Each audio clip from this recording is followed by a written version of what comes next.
ऐसे एहसास दिलाया मैंने उसको अपनी अहमियत का। हमारे बीच रिश्ता तो था, मगर उसका होना ना होना एक ही बराबर था। वक्त के साथ साथ उस रिश्ते की अहमियत भी कम होने लगी थी और मुझे ऐसा फील होने लगा था कि उसको मेरी कोई वैल्यू ही नहीं है। मैंने उसके लिए वो सब किया जो उसको चाहिए था, प्यार, रिस्पेक्ट, वैल्यू, हर वो चीज जो उसे चाहिए थी, बल्कि उसकी एक्सपेक्टेशन से बढ़कर ही मैंने उसको दिया। मगर उसका सिला कुछ इस कदर मिलेगा मैंने कभी सोचा ना था।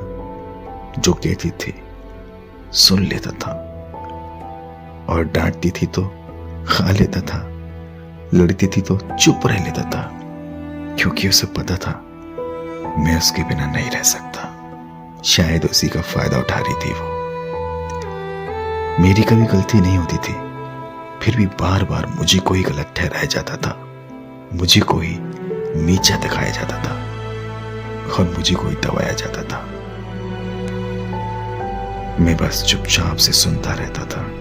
मैं बार बार अपने आत्मसम्मान को खो रहा था और अंदर ही अंदर रो रहा था। बस मैं चुप था। हर बार लड़ाई उसी की गलती होने पे मैं ही झुक जाया करता था। ये रिश्ता कभी खत्म ना हो, बस बचा रहे। चुप हो जाया करता था। पर आज मैं खुद को रोक नहीं पाया। वो इंसान हमेशा अपने ईगो में रहता है कि मैं उसके पास जाऊंगा, उससे मिन्नतें करूंगा, उसे मनाऊंगा, उसके सामने पे प्यार की भीख मांगूंगा। पर इस बार बात मेरे रिस्पेक्ट की थी, उसकी नजरों में भी और मेरी नजरों में भी, जो धीरे धीरे खत्म हो रही थी। मैं बहुत शांत था और खामोश था।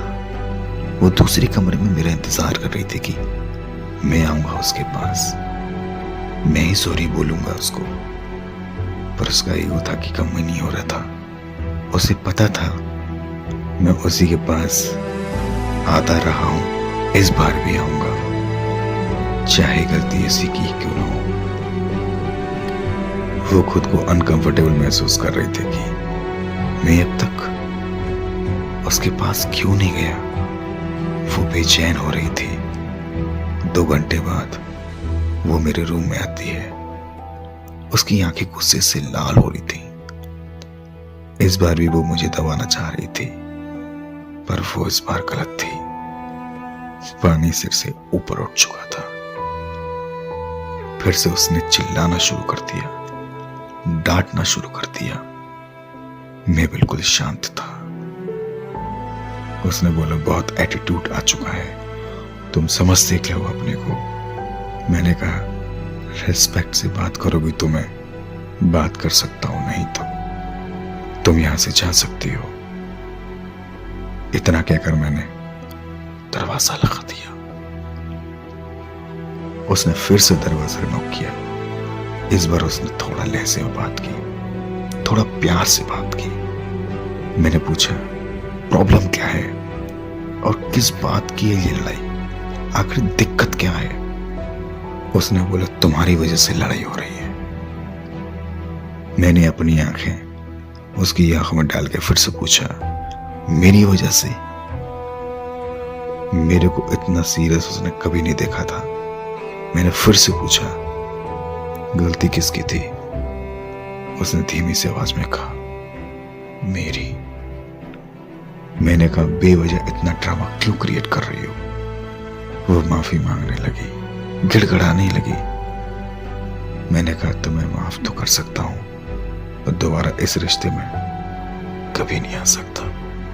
एक बार रिस्पेक्ट खत्म हो जाती है तो वो रिलेशन कभी भी सही नहीं चल सकता।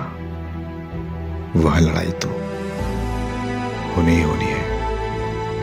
मैंने उसे माफ कर दिया और वो चुपचाप से उस कमरे से बाहर चली।